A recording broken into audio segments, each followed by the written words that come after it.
California has what's called a strict liability law for dog bites. That means if a dog bites you, the owner is legally responsible even if the dog never showed aggression before. Unlike other states, you don't have to prove the owner knew the dog was dangerous. Strict liability makes your case more straightforward. The dog bit, the owner is responsible. And that's important because dog bites can lead to serious injuries, infections, or scarring. The law is designed to protect victims and ensure that the cost of those injuries doesn't fall on the person who was attacked, but on the owner who failed to prevent it. Dog bite injuries aren't just physical, they're also emotional. The trauma, anxiety, and PTSD that's associated with a dog bite can be severe and is usually well documented. A perfect example of what a not strict liability law would be is for cats.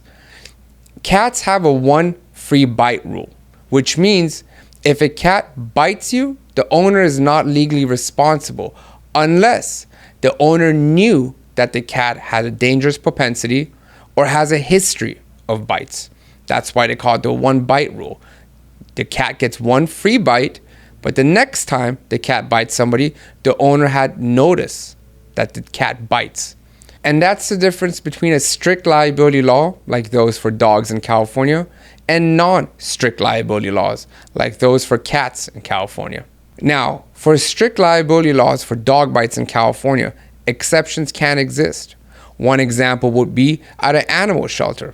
However, we recently had a case where our client went to the animal shelter, a city-owned animal shelter, and the dog bit our client, the same dog he wanted to adopt.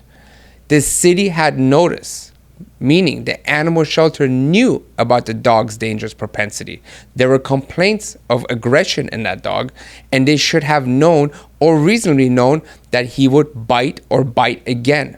And that is why the city was held accountable and we were able to secure a nice settlement for our client.